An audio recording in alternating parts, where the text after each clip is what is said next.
nacional, eu queria falar um pouquinho sobre a questão que aconteceu, teve um desenlace ontem, né? Ontem, não sei, a luta do movimento de mulheres na Argentina sobre a questão do aborto, que acabou sendo derrotada no Senado. Essa luta teve vários lances, né? A vitória da luta contra o aborto foi muito anunciada no Brasil, mas a realidade é que se tratava de uma vitória incompleta que acabou se transformando numa derrota, expressando também um pouco aquilo que a gente vive cotidianamente aqui, que são as ilusões parlamentares da esquerda, tanto argentina quanto brasileira. Mas o ponto central que eu queria destacar não é esse. Eu queria destacar, em primeiro lugar, como questão fundamental, a luta que foi travada depois da aprovação no Congresso Nacional contra a aprovação da proposta de lei no Senado. Queria primeiramente chamar a atenção que isso não é divulgado no Brasil, muito pouco divulgado, né? Que quem encabeçou a luta pela derrota da emenda em favor do aborto foi o próprio Papa, né, e o Vaticano, que assumiram a defesa da ilegalidade do aborto, que fizeram um chamado para a pressão sobre os parlamentares e que encabeçaram toda uma pressão da extrema-direita argentina sobre os parlamentares, né? O Papa fez um discurso falando que a questão do aborto era nazismo, era igual ao nazismo, que o aborto era o assassinato de crianças inocentes, que não podia ser aceito de forma nenhuma. Isso daí deslanchou uma ofensiva da direita argentina, né, particularmente da extrema-direita, contra o movimento de mulheres. As mulheres que encabeçavam, né, o movimento de pressão para a aprovação do aborto tiveram suas casas atacadas, com a extrema-direita pintando o símbolo da suástica na casa dessas mulheres.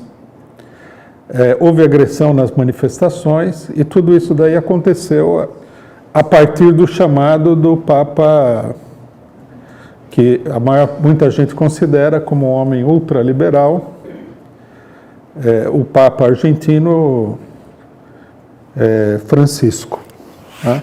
É importante destacar esse fato porque a iniciativa da Igreja, comandada pelo próprio Papa, fez com que uma série de senadores que estavam dispostos a votar a legislação em favor da legalização do aborto recuassem, né?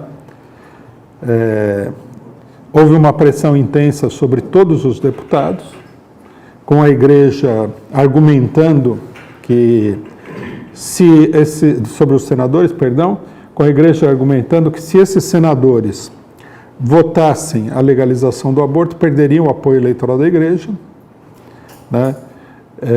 E a Igreja iria fazer campanha contra a sua reeleição.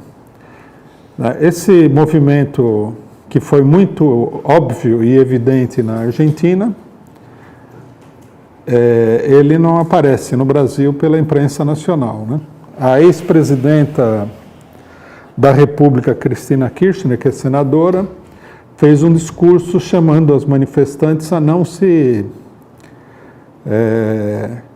não culparem, digamos assim, não levarem a mal o que a Igreja havia feito, que é uma coisa muito absurda, porque foi a Igreja que encabeçou todo esse movimento anti-aborto. É importante destacar o fato, né, porque nós vemos aí no Brasil a ilusão. A Igreja, o Vaticano, escolheu como Papa, né, como chefe da Igreja, um argentino que participou da ditadura militar, né, que faz parte de uma das igrejas mais reacionárias do planeta, que é a Igreja Argentina, que deu total apoio à ditadura militar, às torturas monstruosas e tudo mais. E o novo Papa começa a aparecer como um homem ultraliberal, né? Propõe aí que, num primeiro momento, ele propôs que as mulheres que haviam feito o aborto, os padres poderiam, como é que se diz? Inocentá-las diante de Deus, né? Poderiam aprovar o arrependimento dessas mulheres, e agora, né, quando a questão do aborto se coloca de uma maneira concreta na Argentina, ele mostra toda a vinculação da Igreja Argentina com a extrema-direita argentina, né? Criou-se um verdadeiro movimento a lá Bolsonaro, né, neonazista na Argentina, contra a esquerda argentina e contra todo o movimento de mulheres, que culminou com a derrota da emenda, que foi obtida, essa derrota, sob uma pressão intensa da Igreja. É um dado importante para ter em mente, né? Porque quando nós analisamos a situação política, nós temos que saber com quem que nós estamos tratando, quem são as personagens que estão atuando na situação política, e as fantasias e ilusões sobre esses personagens levam a conclusões totalmente equivocadas, né?